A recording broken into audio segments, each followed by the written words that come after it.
This is a story you'll definitely want to hear to the very end. The light.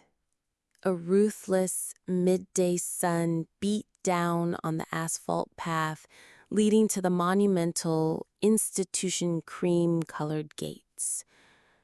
My son, my only one, the fruit of my suffering, grunted as he unloaded my single suitcase.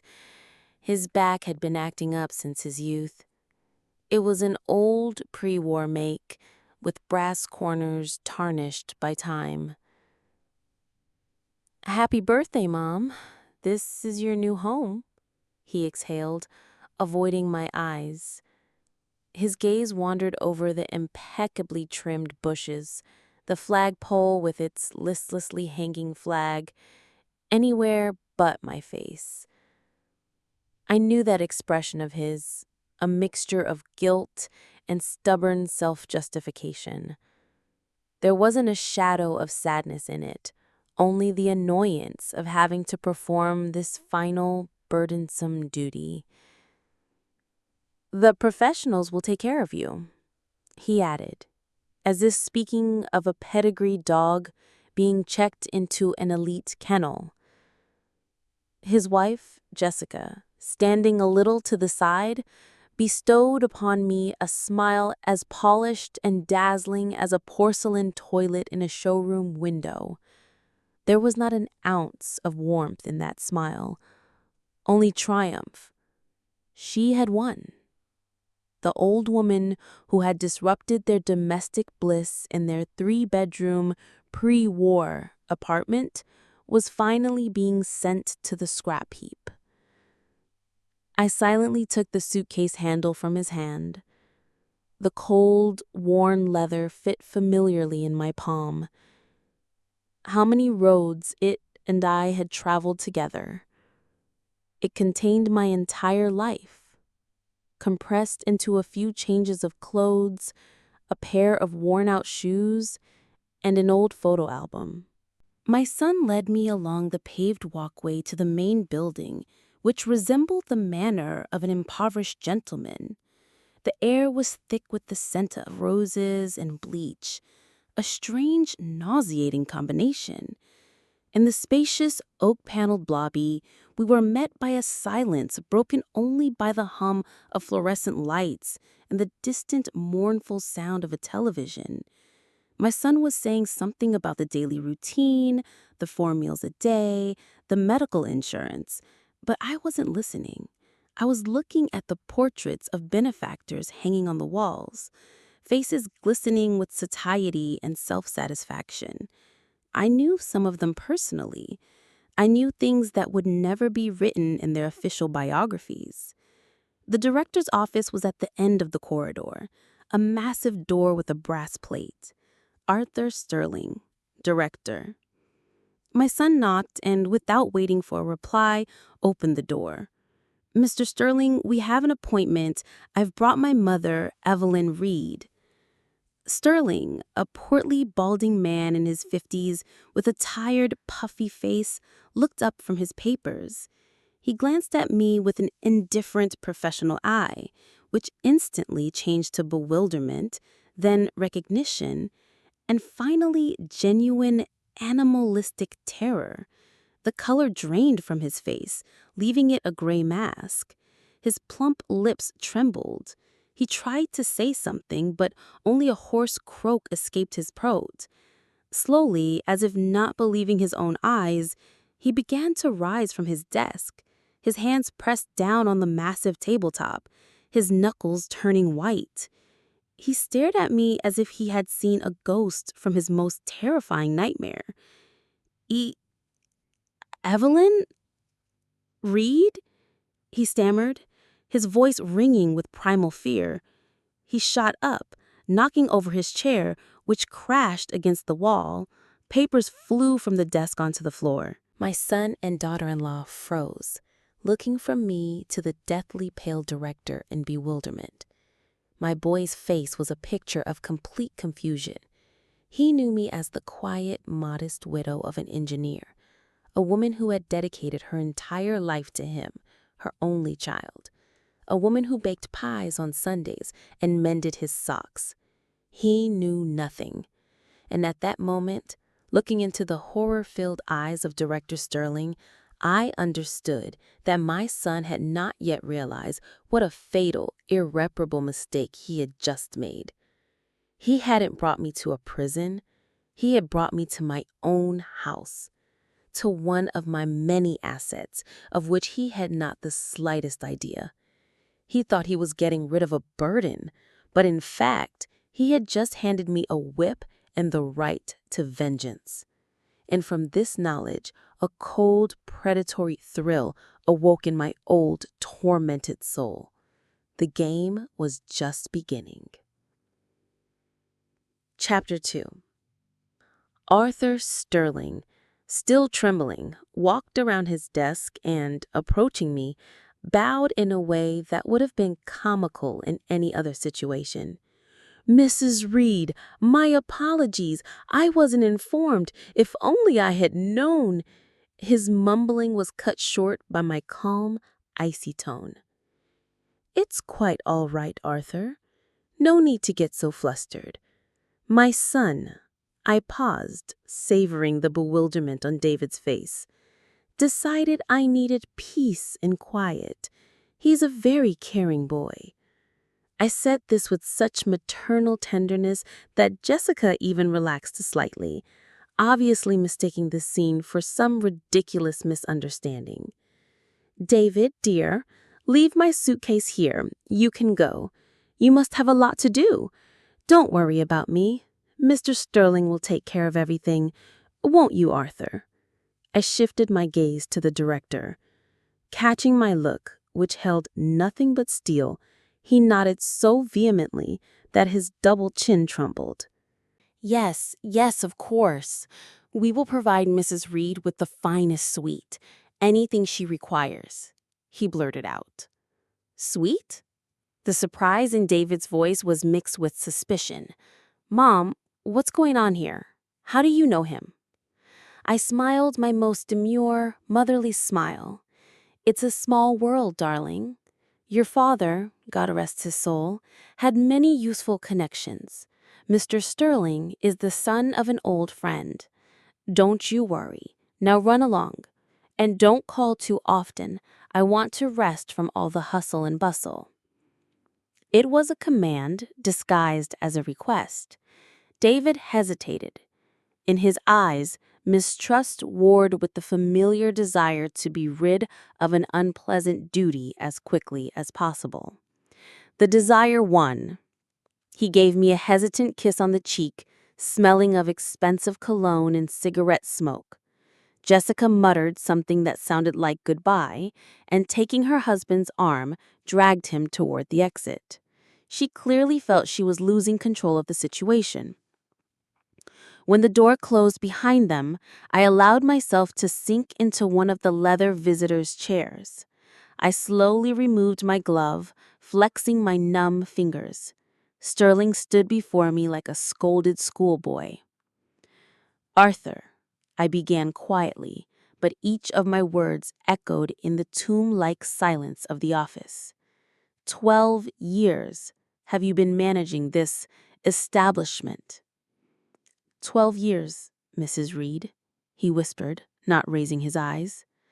12 years. And in all that time, it never once occurred to you to inquire about the well-being of your benefactor's widow, the man who pulled your father out of a debtor's prison and found a cushy job for you, a sniveling youth? I thought you were," he faltered. "That I was dead? Or had turned into a harmless old woman living out her days on an engineer's pension? You were always short-sighted, Arthur, just like your late father. Greed and a lack of imagination are your family traits." I took an old, elegant cigarette case from my handbag. I opened it. Inside lay thin, long cigarettes. Arthur rushed to his desk, grabbed a lighter, and with the flick of the wheel offered me a light. His hands were still shaking. I took a deep drag, exhaling a cloud of bitter smoke into the director's face. So, Arthur, listen to me very carefully. My son believes he has checked me into a charity home. Let him think that for now. It's part of his educational process. I need a room. Not one of your finest suites for VIP clients, but a standard, ordinary room with a roommate. Preferably the most talkative and curious one you have. Check me in by the book as a simple pensioner. All expenses, of course, will be covered from the sources you know of, but to everyone else, I am here on the same basis as the others. Do you understand? But, Mrs. Reed, why? You will do as I say. I cut him off, my voice taking on that metallic edge that turned the blood of men like him to ice. No one, not a single living soul in this building, is to know who I am. To everyone, I am Evelyn Reed, a lonely old woman cast off by an ungrateful son. Is that clear? Yes, Mrs. Reed. Crystal clear. Good. Now to business. I need access to the archives. All of them. Financials, resident files, personnel records, and I need a secure line of communication with the outside world, not the phone in your office. Find a way. And one more thing, Arthur. I looked him straight in the eye, and he shrank under my gaze. If one word of my presence here gets out without my permission, I won't need to remind you what happened to those who disappointed me. You do remember the story of District Attorney Miller, don't you? Sterling's face turned whiter than chalk. He swallowed hard. The story of D.A. Miller, who in the mid-90s decided to play his own game, was a legend in certain circles. He was found in his own country house, drowned in a swimming pool filled with Cristal champagne. The official verdict was an accident. I remember, Mrs. Reed. I remember everything, he wheezed.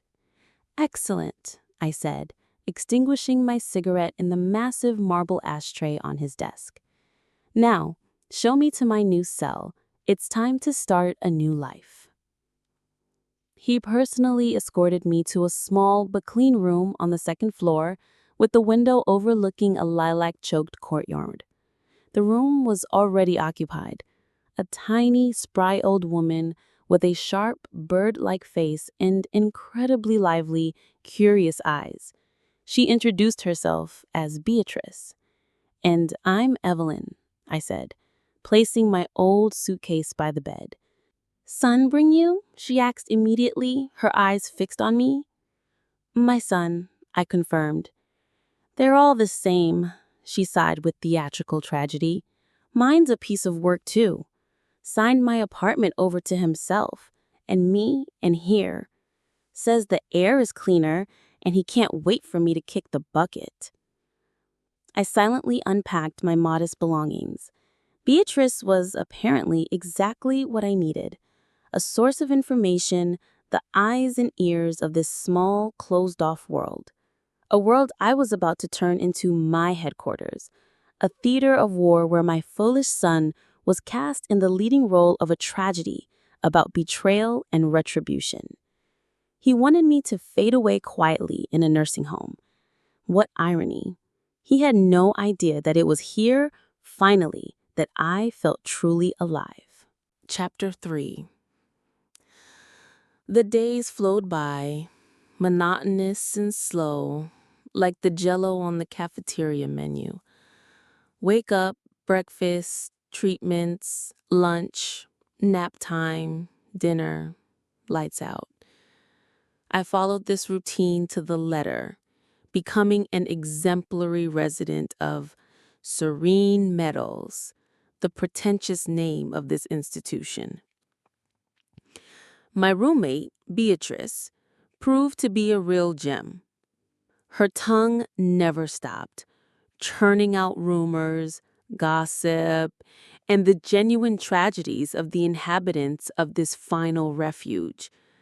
Within a week, I knew the private lives of almost all the nurses, orderlies, and most of the guests. I knew who was stealing rubbing alcohol, who was having an affair with the delivery driver, and whose children hadn't sent so much as a postcard in the last 5 years. I played my part, the role of a quiet, cultured old woman broken by grief and her son's betrayal. I would sit for hours in the common room, staring out the window or solving the same crossword puzzle, eliciting sympathetic sighs from the soft-hearted aides.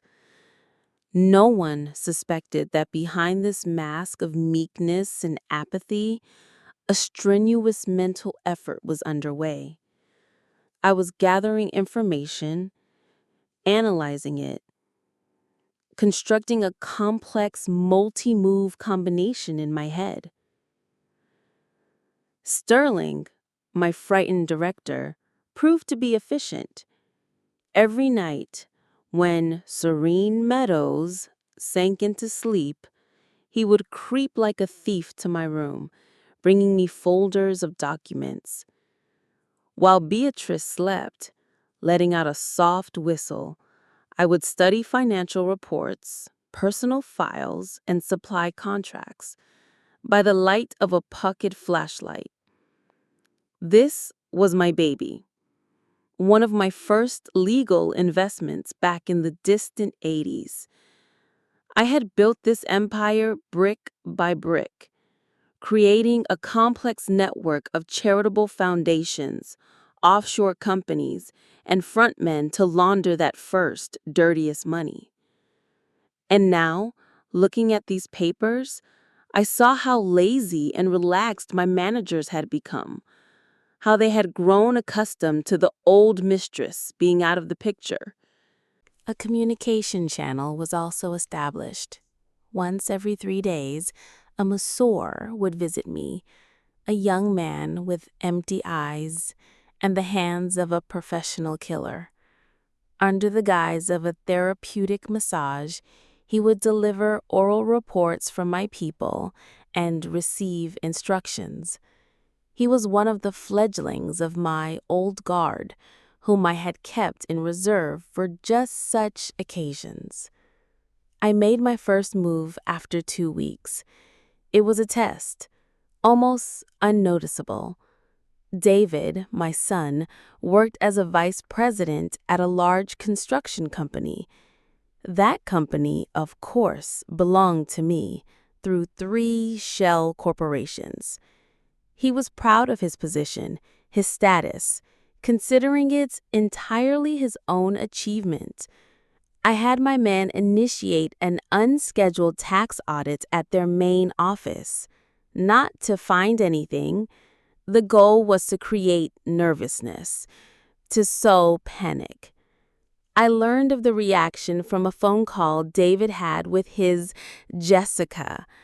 He called me once a week, at a strictly appointed time, his voice full of condescending pity and impatience.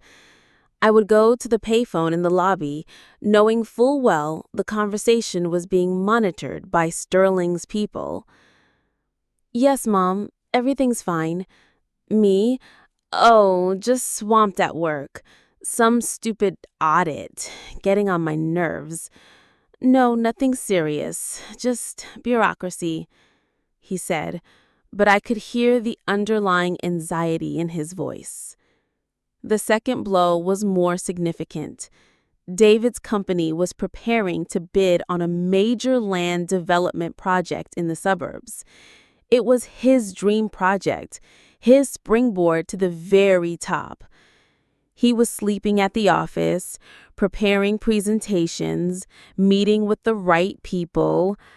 3 days before the tender, the main investor, a respectable German fund, suddenly withdrew its guarantees, citing an unfavorable economic situation in the region. The German fund was also mine. One call to my attorney in Zurich, and my son's multi-million-dollar project turned to dust. In his next call, David was no longer so cheerful. His voice was hollow and irritable. "Mom, I asked you not to call me at work." "Yes, I'm fine. Just tired. A project fell through. It happens." But I knew it didn't just happen. I knew he was in a panic. His world, so stable and successful, was beginning to crack. And he had no idea whose hand was guiding this destructive process. Jessica, his wife, was the first to sense something was wrong. She started calling me herself, something she had never done before. Her voice, usually sweet as molasses, was now full of venom and poorly concealed suspicion. "Evelyn, hello. How is your health? Not too lonely? You know, ever since you moved, David and I have had nothing but trouble. It's like a black streak. Someone must have put a curse on us." She hissed into the phone. I listened to her and smiled. "My dear girl, this isn't a curse. It's a mother's love, which you trampled with your dirty feet." But the most interesting part was yet to come. Through the masseur, I received a full report on my son's financial situation. His accounts, his loans, the mortgage on their condo, and I discovered something that made even my old, hardened heart skip a beat. A week before he brought me here, David had taken out a large loan from the bank against my New York apartment, the very one I had lived in for 40 years, the very one my late husband had received from the government for developing a unique guidance system. David had forged my signature on a deed of gift. He needed the money to buy the country house Jessica had been dreaming of. I sat in my room at night, the flashlight beam on the copy of that forged deed, and I felt no pain. I felt no resentment. I felt only a cold, crystalline rage. He had crossed the final line. He had encroached on not just my property, he had encroached on my memory, on my history, on my sanctuary. I took out my cigarette case. My hands did not tremble. I lit a cigarette, staring into the dark window, which reflected my own face, the face of an old woman with eyes that burned with an unquenchable fire. "Arthur," I said to the director the next day, when he came to my room under the pretext of checking the heating, "I need the file on Western Alliance Bank. Everything. And prepare a meeting room for me. I'll be having guests soon. My son wanted to play hardball. Well, I was ready to teach him one last lesson. A lesson he would remember for the rest of his life. If, of course, he had one left." Chapter 4. The meeting room was set up in the far, unused wing of the nursing home, in the former library. Sterling had outdone himself. Dusty shelves of discarded novels were draped with heavy burgundy curtains. A massive oak table covered in green felt stood in the center, along with several heavy armchairs. The air smelled of mothballs and old wood, the perfect place for a confession. My first guest was not my son. My first guest was a Mr. Vance, the vice president of Western Alliance Bank, a short, dapper man with shifty eyes and perpetually damped palms. He arrived in a black Mercedes, confident he was on his way to meet one of the bank's shadow shareholders. His surprise when I entered the room, leaning on a cane and dressed in an institutional blue robe, was genuine. "Mrs. Reed," he stammered, recognizing me. He had been one of the young lawyers who helped me legitimize my first capital back in the 90s. "Sit down, Walter," I said, gesturing to a chair. "It's been a long time. You've grown up, though you've lost some hair and put on weight. Stressful job?" He perched on the edge of the chair, wiping his forehead with a handkerchief. "I don't understand. I was told the meeting was with a representative." "I am the representative," I interrupted. "The representative of your worst nightmare.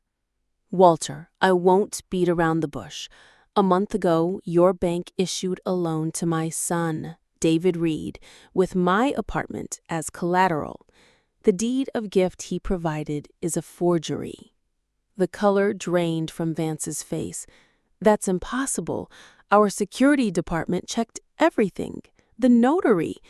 "Your notary, Walter, will get his 30 pieces of silver, and I can buy your security department, lock, stock, and barrel, if I so choose. You know it's the truth. You know that Western Alliance Bank, like so much else in this city, actually belongs to me." He was silent. He knew it all too well. "So, here is my plan," I continued, tapping my fingers on the armrest. "Tomorrow morning, you will nullify the loan agreement due to newly discovered circumstances and fraudulent activity on the part of the borrower. You will issue him a demand for immediate repayment of the full amount, every single penny, within 24 hours. And since he obviously doesn't have that kind of money, you will initiate collection proceedings, but not on the apartment. You don't touch the apartment. You freeze all his accounts, his car, his share of the condo he lives in with his dearest wife. You initiate his personal bankruptcy. You will turn his life into a living hell." "But, Mrs. Reed, he's your son." True bewilderment was in his voice. "That is none of your concern, Walter. This is a family matter. You are merely the executor. And if you execute everything exactly as I've said, you might just keep your cushy job. If not—" I didn't finish. There was no need. He left, pale and shaken. I returned to my room, and the unsuspecting Beatrice, who was eagerly recounting the latest affair of a nurse from the 3rd floor. The collapse of my son's life was swift. First, his debit card was blocked. Then a lien was placed on his new Land Rover. Then came the official notice from the bank, written in such legalese that even I, seasoned in these matters, had to read it carefully. The gist of it was, he owed the bank a huge sum of money, and there was no time to repay it. He called me that evening. He wasn't just shouting. He was howling into the phone like a wounded animal. "Mom, what's happening? What have you done? The bank called me. They say you revoked the deed of gift." "I didn't revoke anything, David," I answered in my calmest, most grandmotherly voice. "I simply informed them that I never signed anything. It's the truth. You know I couldn't have given you the apartment. It's a memory of your father." "But you promised. You said it would be mine eventually anyway." "After my death, darling. After mine. And you, it seems, decided to speed up the process." "It was her. It was all Jessica. It was her idea. I didn't want to." "How predictable," How banal. To find someone else to blame in a moment of crisis. I almost laughed. I'm very sorry, David, but now you'll have to solve your own problems. You're a big boy now. I hung up, despite his desperate cries. I didn't sleep that night. I sat by the window and thought about my past. Not the glossy past I had invented for my son, the engineer's widow, the modest homemaker, but the real one. I remembered the hungry post-war years, my first theft at the market, a loaf of bread for which I was almost killed. I remembered my first man, a crime boss nicknamed the Owl, who taught me not to steal, but to take what's yours. He saw in me not just a pretty girl, but intelligence, a sharp mind, and a will of steel. He gave me my first serious job. He taught me that in this world there are only two types of people, those who eat and those who are eaten. I remembered building my underground empire. First, it was black market goods, then racketeering, then in the 90s, privatization, buying up assets, banks, factories. I walked a knife's edge. People around me were killed, betrayed, sent to prison. But I survived. I proved to be smarter, more cunning, more ruthless. I was the matriarch, a woman whose name was whispered in the highest offices and the filthiest dens. Men feared and respected me. They knew my word was law and my curse was certain death. My husband, the real Engineer Reed, was my cover. A quiet, cultured man who genuinely loved me and had no idea what his wife really did for a living. I shielded him from that filth. I created a sterile, imaginary world for him and my son. I wanted my David to grow up differently, clean, honest, unaware of the abyss on whose edge I had balanced my entire life. What a fool I had been. I hadn't raised a strong man, but a weak, greedy, and cowardly consumer. He had inherited the worst of me, a thirst for money, but none of my strength. He turned out to be a rotten fruit, poisoned by the wealth that had fallen into his lap. And now here I was, in a nursing home I myself had built. And I didn't feel defeated. On the contrary, I felt as if I were being cleansed of the lies I had wrapped myself in for decades. I was once again becoming who I had always been, Evelyn. Not Mrs. Reed, just Evelyn. And Evelyn craved justice, my own special kind of justice. Chapter 5. 2 days later, driven to the absolute brink of despair, my son arrived, alone, without his Jessica. I waited for him in that same former library. This time, I was not in a hospital gown. On my orders, Sterling had brought one of my old Chanel suits from my apartment, a severe dark blue one and a string of large pearls. I sat at the head of the table, straight as a rod, and when David entered, he froze for a moment on the threshold. Before him stood not a polished, self-assured executive, but a gaunt, disheveled man with crazed eyes. He saw not his old mother. He saw a strange, imperious, and frightening woman. "Mom?" he began in a trembling voice, but I stopped him with a gesture. "Sit down, David." My voice was as calm and cold as lake water in November. He collapsed into the chair opposite, dropping his head into his hands. "I've lost everything. Everything. The bank, my job. Jessica filed for divorce and division of assets," he mumbled. "That's unfortunate," I said, without a hint of sympathy. "But predictable. Women like her always flee a sinking ship. The question is, have you understood why this all happened?" "Because you You decided to destroy me, he shouted, lifting a face of hatred toward me. Incorrect, I snapped. I decided to teach you, to show you the true price of the world you had made yourself so comfortable in. You thought all your achievements were the result of your own talents, didn't you? Your brilliant career, your expensive cars, your overseas trips. You believed you were the master of your own life. I paused, letting my words sink in. Well, David, you were wrong. Nothing in your life was yours. Absolutely nothing. The construction company you worked for is mine. The bank that gave you the loan is mine.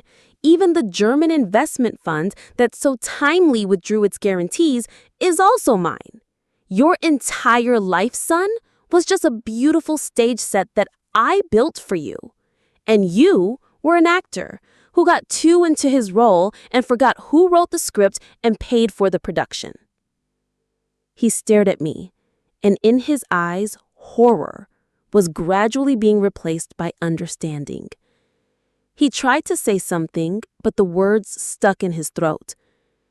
You ask where I got all of this? I gave a bitter laugh. Not from your engineer father, believe me. I wanted to protect you from the truth. I wanted to raise you in purity. But the poison was in your own blood. Greed, weakness, betrayal. You didn't just dump me in a nursing home. You stole from me, David. You forged my signature to buy another little house for your floozy. You betrayed not just your mother. You betrayed your father's memory. And that I could not forgive. I stood up and walked to the window. Dusk was beginning to fall outside. This nursing home, I said, looking at the sleeping garden. I built it 15 years ago, for myself.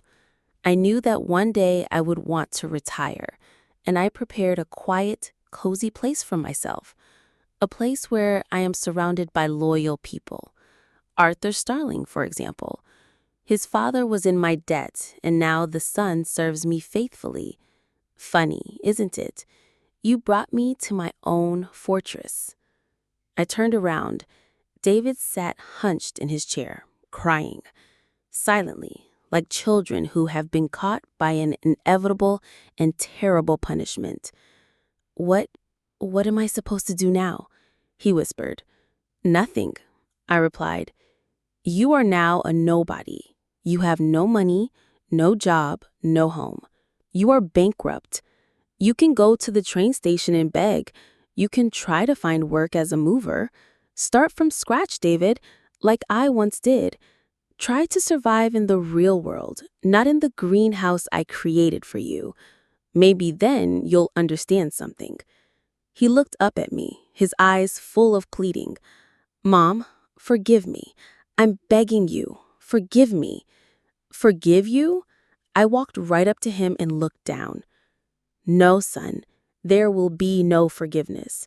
You made the biggest mistake of your life. You forgot who gave you life. You forgot that you are flesh of my flesh. And I never forgive betrayal, not even from my own blood. I turned and walked to the door, my steps measured and firm. My back was straight, my gait steady. At the door, I stopped, and without turning back, threw out one last sentence. Happy birthday, son. This is your new world. The professionals will take care of you. The door closed silently behind me, leaving him alone in the dark room with the ruins of his worthless life. And I walked down the echoing corridors of my home, and for the first time in many years, I felt at peace. Order had been restored. The predator was back in her place. Ahead lay a quiet, serene old age. And I knew that now, no one would ever disturb me again. Stories are born from emotions. If this story made you feel something, please share your thoughts.